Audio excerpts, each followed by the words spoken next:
जब जब आपको लगेगा कि आप बिहार की राजनीति को समझ गए हैं, बिहार आपको झटका देता है। यह डायलॉग अभी बिहार की सियासी हालात पर बिल्कुल फिट बैठता है। एक रात और सब कुछ अभी बदला बदला सा लगने लगा है।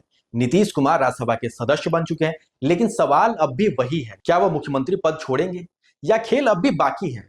दिल्ली दौरे के बाद एनडीए में सब कुछ ठीक नहीं दिख रहा है। भारतीय जनता पार्टी और जनता दल यूनाइटेड के बीच खटपट खुलकर सामने आने लगी है। बीजेपी के कोर ग्रुप की बैठक टल गई। दोनों डिप्टी सीएम सम्राट चौधरी और विजय कुमार सिन्हा दिल्ली से पटना वापस लौट आए।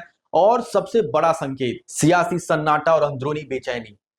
आप देखना शुरू कर चुके हैं चौपाल डेली लाइव और मैं हूं सुनील मिश्रा। अब समझते हैं कि आखिर एनडीए में बात बिगड़ी क्यों। नीतीश कुमार दिल्ली गए, राज्यसभा सदस्य के तौर पर उन्होंने शपथ ली, लेकिन न नरेंद्र मोदी से उनकी मुलाकात होती है और न अमित शाह से बातचीत होती है, और तय कार्यक्रम से पहले ही उनकी पटना वापसी हो जाती है।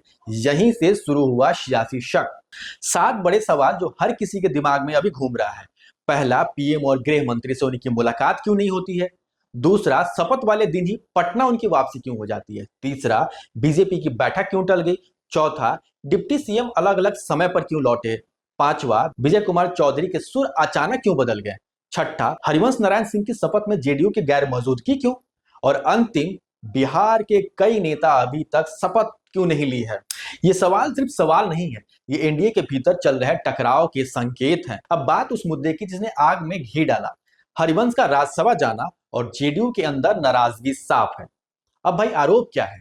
पार्टी लाइन से अलग जाने वाले को इनाम क्यों, बिना चर्चा के फैसला क्यों। सवाल सीधा है, भाई बीजेपी संदेश क्या देना चाहती है। और सबसे बड़ा राजनीतिक मोड़, सम्राट चौधरी के नाम क्यों ठंडा पड़ गया है। सम्राट चौधरी के नाम तेजी से उभरा, लेकिन अभी बीजेपी में चुप्पी क्यों है। क्योंकि बीजेपी के जो ट्रैक रिकॉर्ड कहता है वो सम्राट चौधरी के लिए ठीक नहीं है। एमपी में सबको लगा शिवराज सिंह चौहान बनेंगे मुख्यमंत्री, लेकिन बन गए मोहन यादव। राजस्थान में वसुंधरा राजे आगे थी, लेकिन बन गए भजनलाल शर्मा। उड़ीसा में धर्मेंद्र प्रधान की चर्चा थी और बन गए मोहन चरण मांझी। यानी बीजेपी का फॉर्मूला साफ है, जो दिखेगा वो बनेगा नहीं। तो क्या बिहार में भी सरप्राइज कार्ड तैयार है। सूत्रों की माने तो इस बार बीजेपी युवा और नया चेहरा ला सकती है। महिला नेतृत्व का भी कार्ड खेला जा सकता है। लेकिन सबसे अहम बात, नीतीश कुमार की मंजूरी के बिना अभी भी कुछ भी नहीं है। यानी सीएम का फैसला बीजेपी नहीं, पूरा एनडीए मिलकर करेगा। आखिरी मुहर नरेंद्र मोदी, अमित शाह और नीतीश कुमार ही लगाएंगे। इस सियासी घमासान के बीच भाई आरजेडी भी बहुत एक्टिव है। आरजेडी का कहना है नीतीश कुमार इस्तीफा नहीं दे। पार्टी के नेता सुधाकर सिंह का बयान आता है, 6 महीना तक नीतीश कुमार सीएम के पद पर बने रह सकते हैं। उत्तराधिकारी जेडीयू से होना चाहिए और बिहार का फैसला दिल्ली से नहीं होना चाहिए। तो तस्वीर क्या बन रही है।